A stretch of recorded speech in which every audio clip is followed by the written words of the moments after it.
The name of today's game is effort. The Bruins need effort. They need to bring effort. They need to bring something to the table against the Tampa Bay Lightning in the second of 3 round-robin games. They've already lost one to Philly, where they basically played one period and then rolled over and played dead for the rest of the game. They can't do that. So, against Tampa Bay, can they get the ups? Can they get ready and be better than they were for the last 2 appearances on ice? We'll find out on the next, or on this, Bruins Recap Show.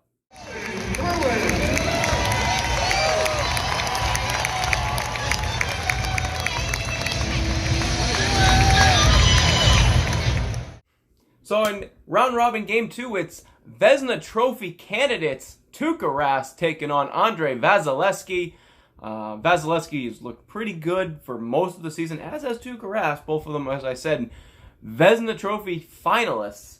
Also, new second and third lines for Bruce Cassidy, as he's going with Krejci, Ritchie, and Carson Kuhlman, the coolest man on ice. And on the third line, it's Coyle, DeBrusk, and Anders Bjork. Interesting combinations. Maybe the physicality of Ritchie with the grit of Kuhlman helps Krejci out, whereas I honestly don't know what he's thinking with these line pairings. Maybe it's just trying something to see if it sticks, because you are still able to do that.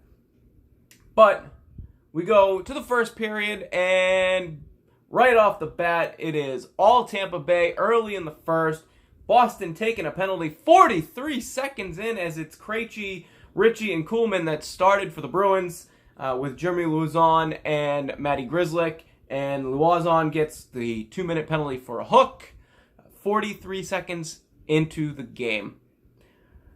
But the Bruins do kill off the penalty, but they still look shaky in the early first period. And Tampa Bay will get a counterattack going. Chara's caught up ice. Rask making the first save on Anders Palat.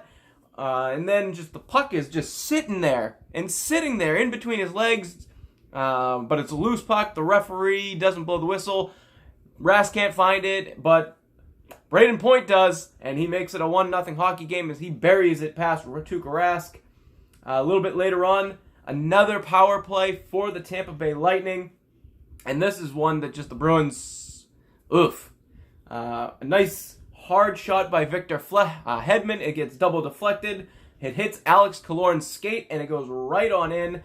The penalty, of course, being a too-many-men penalty, as one defenseman for the Boston Bruins came off. I believe it was Torrey Krug, but Brandon Carlo was still out. But both Chara and McAvoy jumped over, so there was some miscommunication on the bench.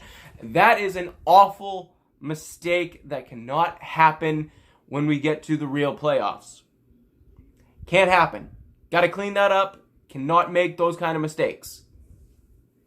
But a little bit later on, we finally see some grit from all of 5'0" Torrey Krug, as a high hit happens on Brandon Carlo. Torrey Krug will drop the gloves with Coleman, and that might set off a spark. A little bit later on, there's a scuffle between McAvoy and Point, which leads to a Bruins power play, and it arguably the best chance of the first period for the Boston Bruins, as David Pastrnak gets a shot. It goes through the wickets, but it's slow.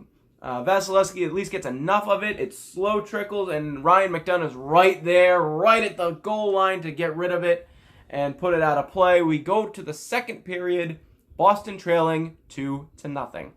So the fight and the scuffle definitely given Boston some life, as they looked a hell of a lot better in the second period. And they do eventually score a goal. It's from Charlie McAvoy. Patrice Bergeron with a beautiful face-off win. Back to Torrey Krug. Torrey Krug takes it pretty much immediately finds Charlie McAvoy, who's winding up the big hair-scratching clapper and blows it through Andrei Vasilevskiy. It may have tipped off Patrice Bergeron, but very, very doubtful. It looked like it was all McAvoy on that one. A hair-scratcher, and 1 goal for the Bruins, 2-1. That is pretty much the main thing. Bruins played a much better second period. We go to the third, with the Bruins trailing by 1, and it's the fourth line yet again. They were arguably the best line out there for the Boston Bruins. Chris Wagner may be the best player of these 2 round-robin games. One, if Chris Wagner is your best player in 2 round-robin games, you got a problem.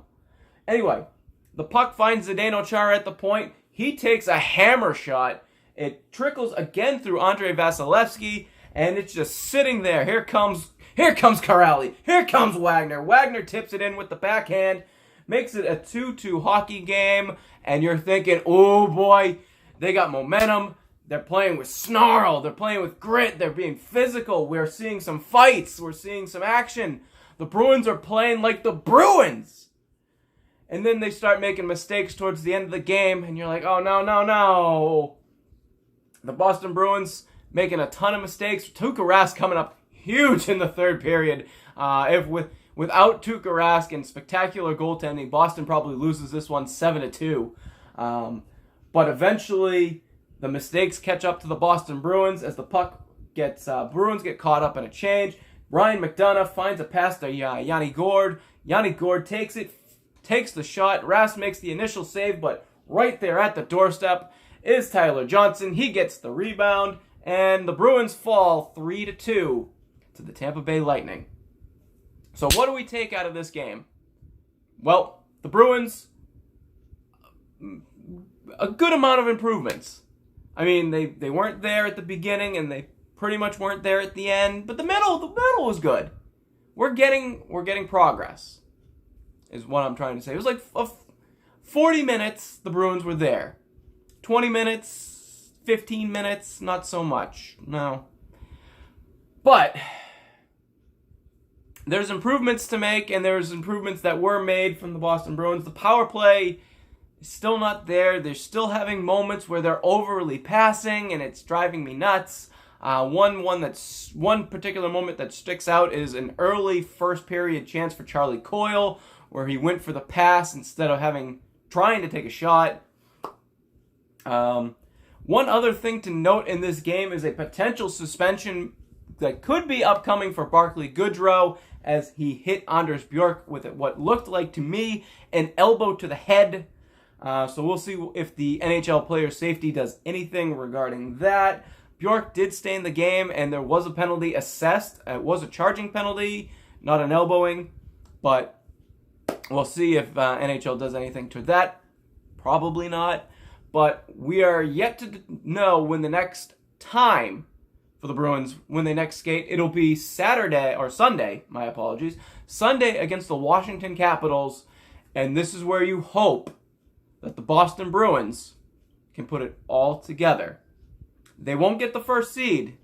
There's still a shot at the second, the third, and naturally, they're right now the fourth seed. So we'll see if they can pull it together against their old kryptonite, their old nemesis, the Washington Capitals, on the next Bruins Recap Show.